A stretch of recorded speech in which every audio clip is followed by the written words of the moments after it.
So we're going to talk about financial freedom and really how do you build that. And I think when it comes to financial freedom, there's a lot of different steps that can be taken, but one of the very first things is getting your mindset right. So we're going to talk about mindset. We're going to talk about a couple different tips, and I don't want to call them tricks, but things that you can do to help get yourself on the road to building financial freedom.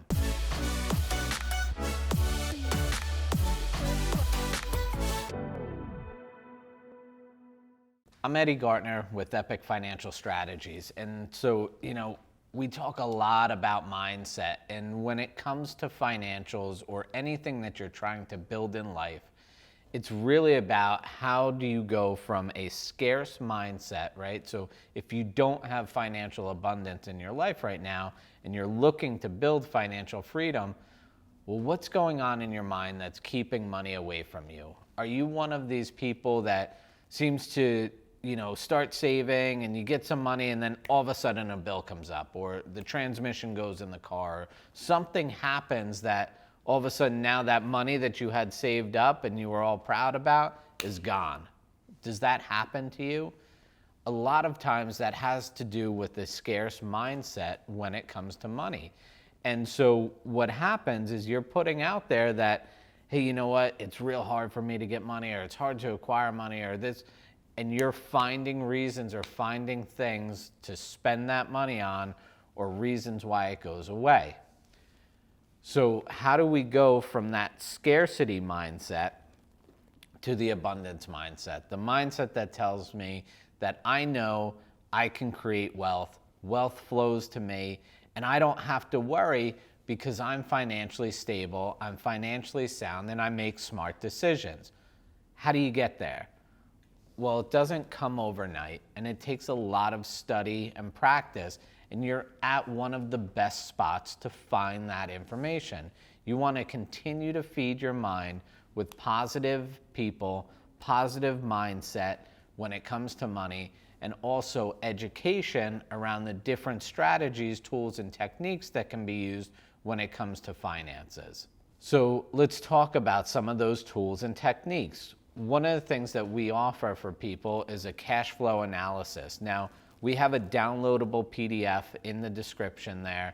You can go ahead and sign up. It'll end up in your email box, and you can go ahead and have this for free, and you can start filling out and getting a handle on your cash flow. Because the biggest way to build financial freedom is to know where you are today. If you have more money going out today than you have coming in, you're bleeding financially, you have a problem, and you have to figure out how to stop that bleeding. The way you're going to do that is to put everything on one page and be honest and open with yourself about where you're spending your money, how you're spending your money, and what is actually a necessity. Everything that's not a necessity, let's figure out how we can pull back on that so we get to a place where we're spending less money than we're bringing in. Once you're on that sure footing of spending less than you're bringing in, then we can start talking about how to really build abundance. So you might be saying, Eddie, that sounds like a budget. And yes, it is a budget. Unfortunately, at this point, you need to have a budget, because if you're not watching what's coming in, it's very easy for that money to go right back out. It's said that since people no longer balance a checkbook, and everything's digital, right? You have your debit card, your money gets direct deposited into your account. Well, are you really tracking that spending? Are you really looking at where it's going? And so oftentimes people can be missing 20, 30, maybe even 40% of what they're bringing in just because they're not watching where it's going. I'm not saying that you have to stop living your life, but what I am saying is get a hold of where you are financially so that you can start making better decisions with the money that comes in. But maybe you're past that point. Hopefully you have a budget, you're spending less than you're bringing in. What are the next steps to building financial freedom? Well, when we start with that mentality of paying ourselves first, right? So we put ourselves first in line for our money. Now we're starting to create a pattern of maybe we're taking 10%, maybe 15%, hopefully 20%, and maybe even more at some point. But when we're taking that money off the top and we're putting it away in a savings bucket, and that bucket can then be used for other investments, right? We want to first stack that money up, and then we want to go and deploy it into different investments. And what type of investments you really look at really are going to be more of a personal choice on who you are and where you feel comfortable, right? Some people really love cryptocurrency. I'm not saying to buy cryptocurrency. I'm not saying to not buy it. But this is something that is a phenomenon right now that people love. The thing that I don't love about it is that you have to buy it at one price, and the only way to earn money on it is to hope that the next person buys it at a higher price than you. You have to sell this asset at a higher price, and that's the only way you make money on it.